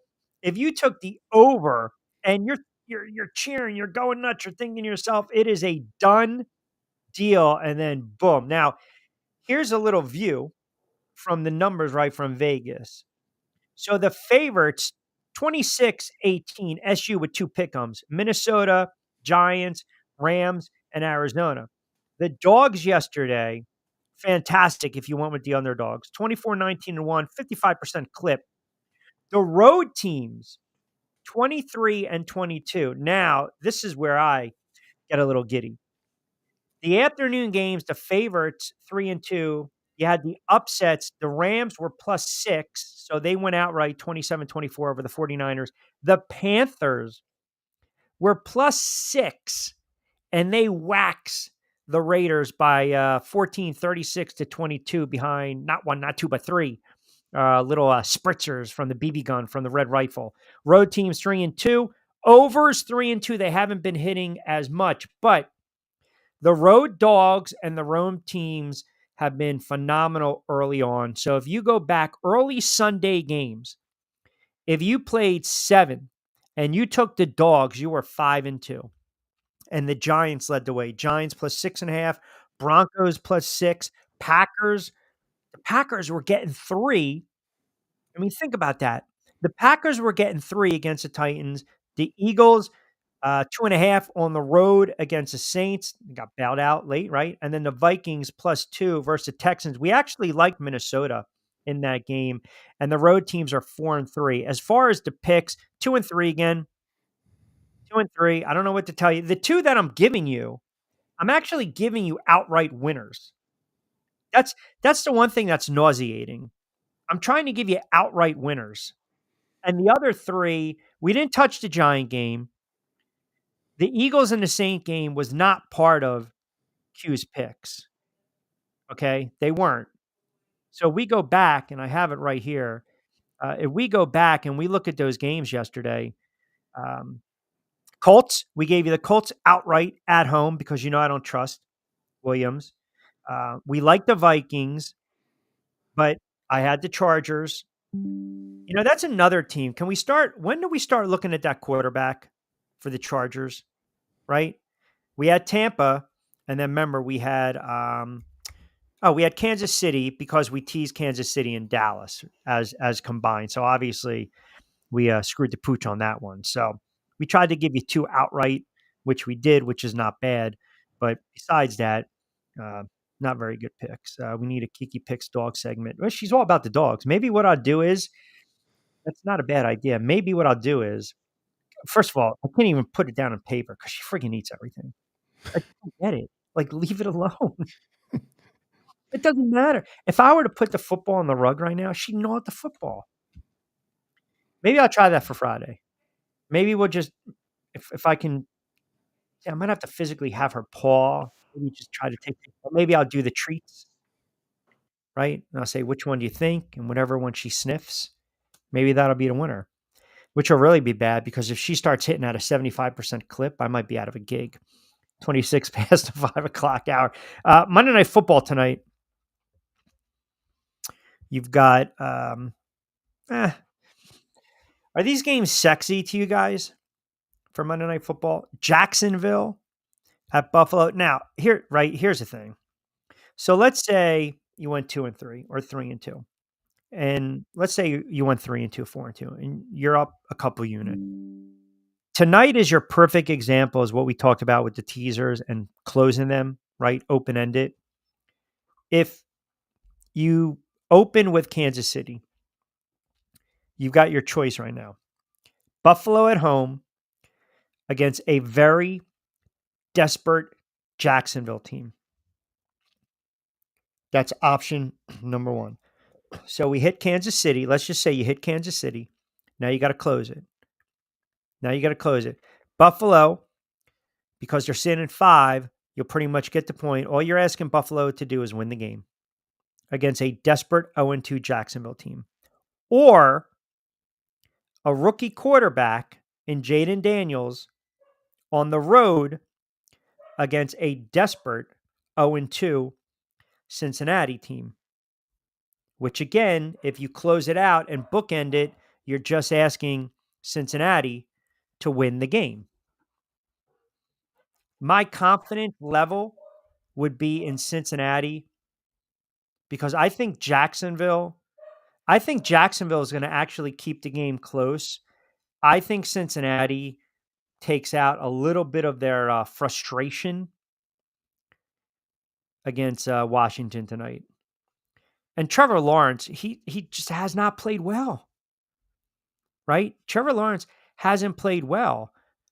Is tonight going to be the night? I don't know. Is Ingram? I don't know. Is Ingram questionable? I think, is Ingram out? I'd have to double check. I think Jacksonville gives you an honest effort tonight, and they try to keep it relatively close. But I think Cincinnati wins this game by at least 10. I do. Washington got lucky against the Giants, man. If the Giants actually had an active kicker to the roster, they scored 18 points. Where Jaden Daniels will be a problem because he's very tough to get down. He scrambles a lot. Again, he makes a lot of plays. By the way, I wanted to get, I don't know if you pulled it up earlier, that third comment by Bourbon Street Boys with the Kelsey calling the coverages for yeah. I guess Kelsey was calling the coverages for Jalen. Can Jurgens do that? Jalen looks confused 70% of the time and is not successful on those plays. I don't know if that can be coached up. It's a very good comment because you got a quarterback that's making the same mistakes. And then you start to get into the conversation. Can he read defenses? Is he having a problem, right? Not reading defenses. And if that's the case, then that's going to be a problem going forward for the Philadelphia Eagles because you need your quarterback at this stage of his career with the money he's making. You got to be able to read. You have to be able to read defenses. Now, his completion percentage is pretty good through 3 games. It's 70%. That's not bad. Randall Cunningham had 73% back in 1992. So that's second highest ever through the first 3 games. Okay. But I don't want Jalen Hurts throwing the football 35 times a game. I don't. Right. Their offense is not they're not balanced like that. You need to find all these teams in the NFL. I don't care who you're a fan of. Every fan will have the conversation with his buddies at the bar, and it'll be the same. We need balance. You ever hear that? We got to have a balanced attack. Okay. With balance comes your identity. So if you go back and look at all these great teams, the Steelers in the 70s, they ran the friggin' football and they played defense. The 49ers in the 80s, their identity was their air attack. It was Montana, Rice, Taylor, Solomon, Roger Craig. It's their offense, that West Coast offense. The Bears, identity, defense. The Giants in the early 80s, defense, running the football. All these teams, like, what's your identity? Who are you? Like, when push comes to shove, what do you hang your hat on? What do you hang your hat on? Now, yesterday, the Eagles hung their hat on two things that you need to do in the NFL to be successful, to win football games. You have to run the football and you got to play defense. And that's what they did yesterday. The one thing with Saquon Barkley, and maybe they will start to become that run first type of team. As much as I've gotten on Saquon, when healthy, and I have no problem saying this because it's the truth. When Saquon is healthy and you give him that offensive line, there's a reason he's already had, well over, close to 400 yards rushing. He's on pace for 1,900 yards. Like, what's their identity? Are the Eagles going to be this, we're going to cram it down your throat, right? We're going to keep pounding the rock, and then we're hoping that number 26 breaks one. So what happened yesterday? I mean, yesterday is the perfect case study in trying to figure out what the hell the identity of this team is. It was a low-scoring game. The Saints' offense never got on track. The Eagles had a couple miscues, but they stuck with the run. They stuck with the run. They stuck with it. They stuck with it. Even if it was for minimal gains. Even if it was just for minimal gains, that's okay. And you go to that drive, and I'm going to give them the credit right now. They will be our week 3 Zen Auto Concepts drive of the game. This is a 12-7 game right now after the Saints scored. So the Eagles are down 5. There's about 2 and some change left. 1st and 10, 31-yard line. You pick up 5. Dotson makes a play. 2nd and 5 from the 36. You lose yardage. You got to go back. 1st and 10. Actually, you get the penalty. You get the flag. 1st and 10 from the 41. You get sacked. 2nd and 16. Timeout. Shotgun. Here we go. Incomplete pass. 3rd and 16 was the monster play. Saints DBs kind of collided with each other. Boom. You get Dallas Goedert. 1st and goal. Timeout. Here we go. Run it.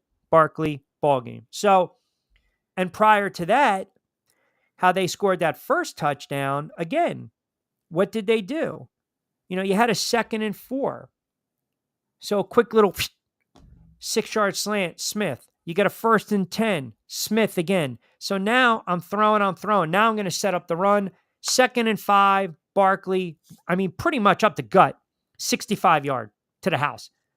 But that led into, again, that was a progression of trying to run the football a little bit. And I'm not saying do it 35 times, because even when they had that block punt, they still ran it on that previous drive when they turned it over on downs and they were down 3-0. So if you figure out your identity, that's half the battle. That's half the battle. Some of these teams in the NFL, we don't know their identity. And that's why some of these teams are struggling. If the Giants go back to defense and they play like they played yesterday, albeit Deshaun Watson is not good. I mean, this is, for the money that he's being paid and every cent is guaranteed, it will not shock or floor me if they decide to bench him and go to Jameis Winston. It will not shock. He just looks the Giants sacked him 8 times yesterday. I mean, he had one good throw. And that was the first play from scrimmage. After the Giants botched the opening kickoff, because that's what the friggin' Giants do, because their special teams has been a horror show for 20 years. But Watson had one play. That's all it was. One throw he made yesterday. That's it. That's all I can give him credit for. One friggin' throw. And it was a really nice throw, by the way. It was a really nice throw to get him on the board early. But other than that, he's not good. I mean, he is not a good quarterback. He isn't. And I don't know what in the world, like, what they were thinking when they gave him all that money. So the Giants defensively, if they can play like that for a couple more weeks and get their defense going, and Burns and Thibodeau and Dexter Lawrence, they might win a couple games. Their identity might be their defense this year. It might be. The Eagles, their identity might be their rushing attack with Saquon Barkley. Like, you just got to figure out what your identity is. And if you can figure out your identity, man, that's half the battle. I want to go back for a second when you were talking about Dougie P out there in Jacksonville. And I know, obviously, Trevor Lawrence got his extension, so he's gotten paid. But if he doesn't show enough progress, to put it in light terms, does Dougie P start thinking like, maybe I need to make a quarterback change? Maybe not permanently, but just make Trevor kind of think a little bit more? Have you noticed a couple things, right? So who got paid this offseason? Trevor Lawrence got paid. Mm-hmm. Tua got paid. Yep. Dak Prescott got paid. Correct? Yes. And correct me if I'm wrong. Did Herbert get paid or Burrow get paid? I'd have to double check. But I'm sorry? Burrow. I don't think Justin Herbert. I think it was the year before. Okay. So have they played lights out football? Nope. No. And let's not forget, Dak Prescott said, now that I got paid, it's time to go to the Super Bowl. That's right. Now, Tua got hurt. Tua got hurt, and that's unfortunate. It happens, which was one of the reasons people were getting on me saying, you don't pay him. Trevor Lawrence is a talented quarterback. Trevor Lawrence is a talented quarterback. So last year, listen, if you go back to his rookie season, he threw a lot of picks. He got sacked. The game was very fast. They drafted a running back, Etienne, who got hurt when everyone said fix the offensive line. His second season, he threw for over 4,000 yards. I think he had 25 touchdowns and 9 picks. Last year, he came back, threw for pretty much the same yardage, pretty much the same amount of touchdowns, but he had more picks. They didn't utilize Ingram as much, okay? They didn't run the ball with success as much, and they blew games late, and it cost Caldwell his job. And I think that's Doug saving face with himself, because Doug Peterson realizes he's on the hot seat. Now, to answer your question, if Trevor Lawrence, if he goes 22 of 28 for 276 and 3 touchdowns tonight, and they win a game, you can make the case that that's a game that saved their season. And that's why I look at some of these desperate teams, 0-2. Ravens were 0-2. Cincinnati's 0-2. The Giants were 0-2. You've got to just figure out a way to get the one win. That's it. But if he struggles, are they going to bench him next week? I mean, who gives you if you're a Jacksonville Jaguar fan, who gives you the best chance to win? Trevor Lawrence or Mac Jones? Ooh, good point. Very good point. Right? And remember, too, he'd have to really stink up the joint. Like, really stink up the joint. I pulled up their schedule. I mean, they've got a brutal stretch. They lost by 3 to open up the season against Miami. He didn't crack 200 yards. They didn't run for 100. They lost by 3. I think they lost by 3. Let me double check. To Cleveland, they lost by 5. And that was probably Deshaun Watson's best game as a Brown. I think he had a couple touchdowns. But the offense only mustered a couple points, right? So you have to score more than 20 points in the NFL to win frigging games. You have to.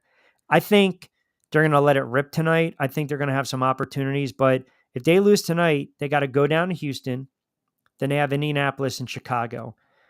They might be looking at a 1-5 start if they get a win against New England. But then they have Green Bay, Philly, Miami. That's Minnesota. That's a tough stretch for Jacksonville. Like if you're a Jags fan right now, save the season. Like go out and save the season, which means you got to win a game. You got to win a game. Nikki in South Jersey chiming in. Q, I can't believe you actually said that Barkley bailed out Jalen Hurts and the Eagles. And I think you made the analogy of Brian Westbrook to McNabb. Are you going to give McNabb any credit? You're going to continue to hate McNabb like you have for the last 20 years. Barkley's a great player, but is a team game. All right. Whatever. I mean, I was never the biggest McNabb fan, but I know that Westbrook bailed him out a lot of times. I mean, hell, I go back to that wild card game against Minnesota. It was a screen pass, and he took it 76 yards. And they won the game, right? Punt return against the Giants. They won the game. Out of the flat against 49ers. They won the game. Like, you're allowed to bail out your quarterback. You're allowed to bail out your quarterback. The quarterback's allowed to bail out the head coach. That's not me taking anything away from what Jalen Hurts has been able to do early on in his career. Jalen Hurts, if they win the Super Bowl, Jalen Hurts is Super Bowl MVP, right? But he also had a big-time error in that game. He had the fumble that was returned for the touchdown. But he also played him back in the game. But I have to backtrack, and I'm not ready to walk through that door as much as I was when they were 10-1 and say Jalen Hurts, if he continues to play, forget about a top 10 quarterback. He's going to start to become that middle of the pack. And it's only because he's turning the ball over. Take it from a guy who's had quarterbacks who's turned the ball over. It's frustrating. You have to have the internal clock. And it's funny, Angel, you bring up Trevor Lawrence because there's some been grumblings, Trevor Lawrence not seeing the field as well, not making the right progressions. And that's a problem. That is a problem. Like, and again, when he does see the field and he does have time to throw, there's some accuracy issue. So, all right, 40 past the 5 o'clock hour, 20 to play with. We'll take up to 6. Quickie timeout. We'll come back on the other side. Ion Tampa Bay is the latest news, weather, and traffic for Pinellas, Pasco, Ellsboro, Hernando, and surrounding communities. Stay connected on X, Facebook, and their website, iontp.com. Ion Tampa Bay keeps you informed on breaking news as it happens. Southwest Florida's newest game in town. Sports Radio 102.9, the game powered by Ion Tampa Bay. We'll be right back. Adopt US Kids presents What to Expect When You're Expecting a Teenager. Learning the lingo. Today I'm going to help parents translate teen slang. Now, when a teen says something is on fleek, it's exactly like saying, that's rad. It simply means that something is awesome or cool. Another one is totes. It's exactly like saying, totally, just shorter. As in, I totes love going to the mall with Becca. Another word you might hear is jelly. Jelly is a shorter, better way to say jealous. As in, Chloe, I am like so jelly of your unicorn phone case. You don't have to speak teen to be a perfect parent. Thousands of teens in foster care will think you're, rad just the same. To learn more, visit adoptuskids.org. A public service announcement brought to you by the U.S. Department of Health and Human Services, Adopt U.S. Kids, and the Ad Council. This is the story of a very special woman. In a matter of seconds, she turned herself into a great mathematician or an entrepreneur. Her knowledge was limitless and still is. She could also make monsters disappear, especially those that lurked in the shadows under the bed. Once, this woman put back together a teenage girl's broken heart, which had been shattered in 1,000 pieces, just by giving her a bear hug. She masqueraded as a regular person at work, but as a superhero at home. Everyone knows her as Gabriella. I still call her Mom. Your hero needs you now, and AARP is here to help. Find the care guides you need to help, complete with tips and resources at aarp.org/caregiving. A public service announcement brought to you by AARP and the Ad Council. Call or text the show at 727-858-6650. Now, back to Q.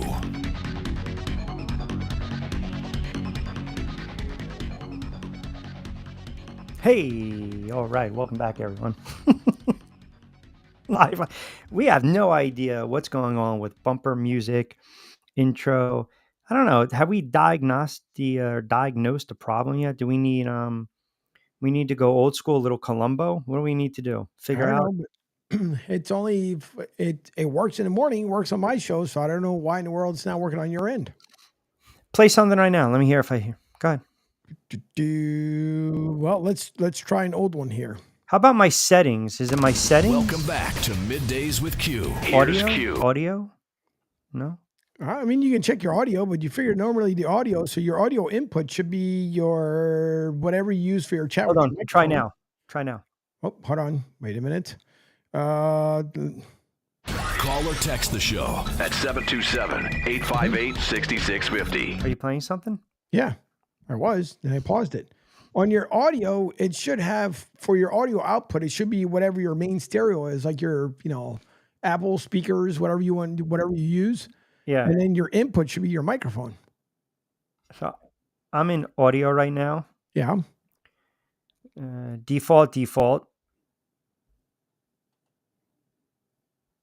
MacBook Pro speakers. Yeah. Okay. Snowball mic, right? Yeah. Okay. All right. Now we're good. Check. Yeah. And then audio.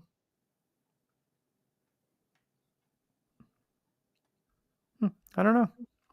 Well, let's see if I hit the doorbell, see if you can hear it. Oh.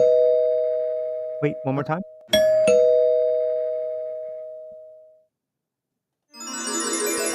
Nothing? No, in and out. That's what she said. Yeah, I don't know what to tell you. I mean, obviously it has an effect the eyeballs today. Unbelievable eyeballs on them. Unbelievable eyeballs on a Monday. A ton. It's all about the eyeballs. Hey, by the way, if you are tuning in on Rumble, we greatly appreciate that, as well as HSRN. Let me see. So if I go to Rumble right now, am I going SR 1029 or Holy Broad crap. Street? Might have been under Broad Street South. I can't remember because I set up such a long time ago. But I know it might be under Sports Radio, SR 1029, I believe. I believe. You believe. Yeah, I believe you're full of shit. SR 1029. Let me see. That's not true. Let me see. I think it's 1029. Franny in Delaware chime in Q. Wonderful to hear you. Back on the air. You partnered back up with Omar. I remember me chiming in, talking about my Yankees and my Ravens. Nothing has changed. Ravens got to win, and the Yankees are making a march to the ALCS. So that's franchise. That's a guy that used to call up 1,000 times when I was on 1290 The Ticket. He's a diehard Ravens fan and always had a conspiracy theory. He's also a Eagles fan. He's also a Yankees fan. We can put to bed pretty much AL MVP and NL MVP. I mean, it's done. And how about this? How about the Mets taking 3 out of 4 from the Sillies? Yep. Man, listen, it was funny because I had Fuji on last week, and I said to him, "Hey, by the way, do you believe the Phillies are going to win a division?" And he was very emphatic, yes. Yeah. And then I asked him the same question this morning. I'm like, "Hey, why do you think I asked you about that question last week when it came to the Phillies?" Because this is number one. They still the only team right now, and I believe still has the best record in baseball. Which I don't like that, because every team that's ever had the best record in baseball going into October has never surpassed the first round. It's just been a fact for the longest. But this team here, at the rate that they're going, no. I hope they do well, but if they're struggling going into the postseason, that's usually not a good sign for the postseason.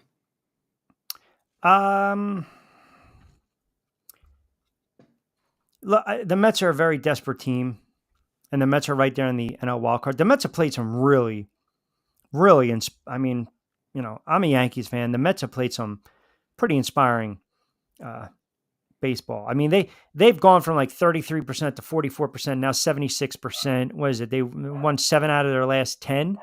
So they're right there in the wild card, man. I mean, they're what are they tied with? They're in the second spot. San Diego, Arizona. You don't want to see Arizona. That's the team you don't want to see.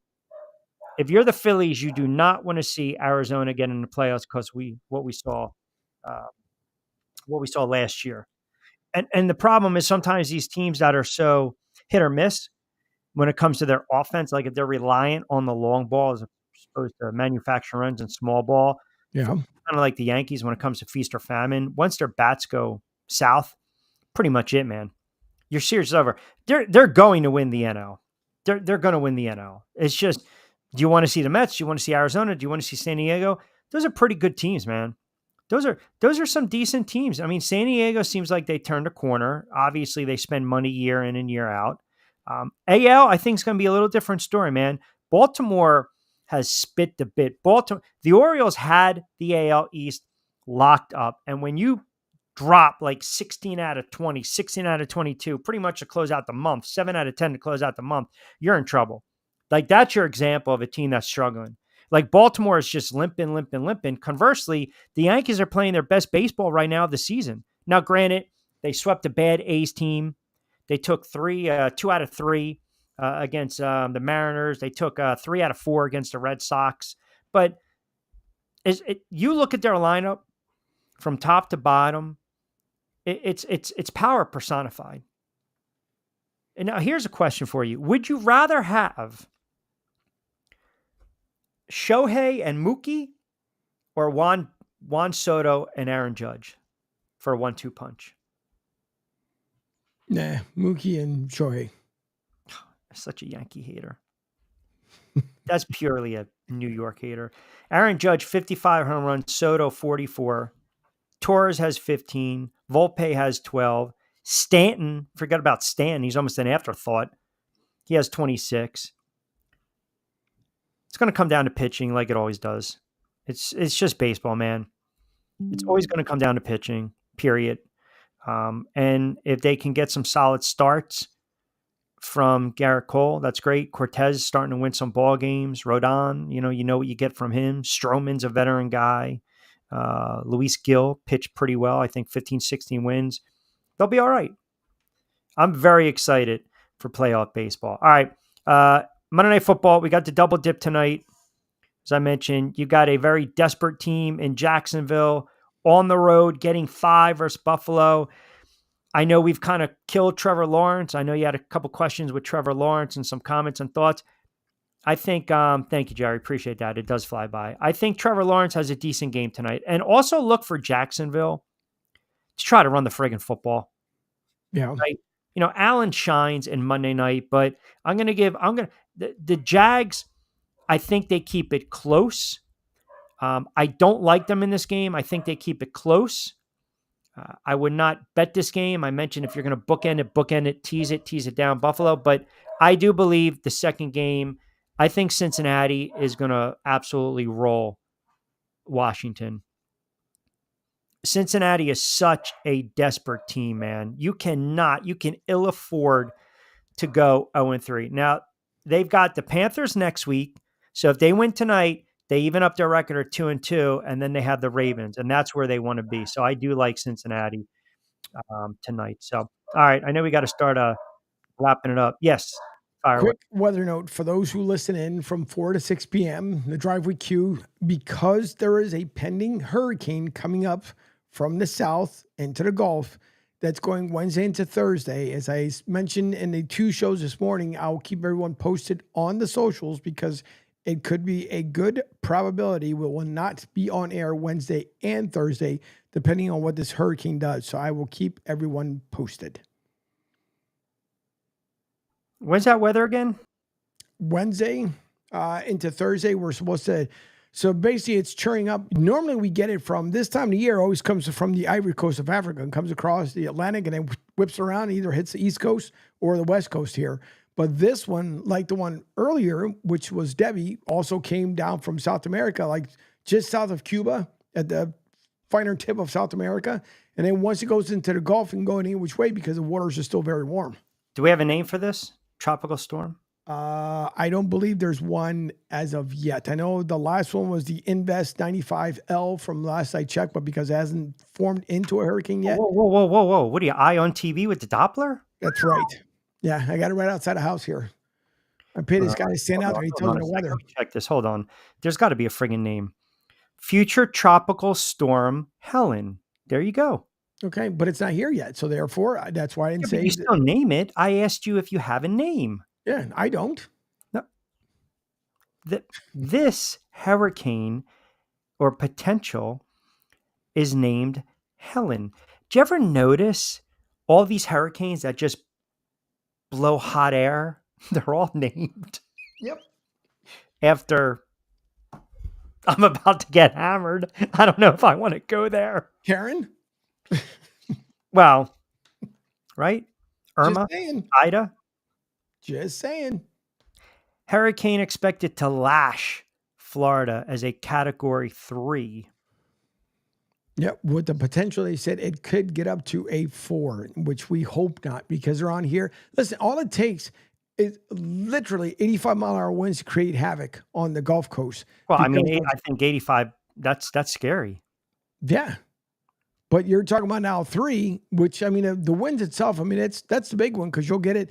When it comes, it'll come in big waves. And so you get the big howling. You'll get, you'll hear everything going on. And then it's a sit and wait game to see what happens.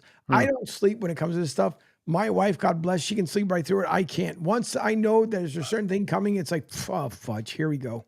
Just wait and see game sucks. All right, we'll hatch it down, will you? We'll keep an eye on what's going on a Wednesday for a potential hiatus on a Wednesday, Thursday edition of the Drive. Hey, excellent stuff, by the way. Appreciate everyone tuning in on Rumble and Corch, the debut on HSR. And always want to remind everyone, this is our flagship home, Sports Radio 102.9 FM, The Game, Coastal Sports Network. Do not forget to check out the website, sr1029thegame.com. Download the app, download the friggin' app. We've been getting a boatload of traffic. You guys have been watching from Florida, from Jersey, from PA to Boston to Maryland, out west, all over. You guys have been fantastic. I'm telling you, we are just blown away by the eyeballs and the traction we're getting on all of our live programming. Monday to Friday, start the day off with Pete Shepard. Pete Shepard Show 7 to 10, Martinez and Company. Monday, Wednesdays, and Fridays from 10 to 12. Angel's been killing it during the early morning, late morning show, I should say, from 10 to 12. And then myself,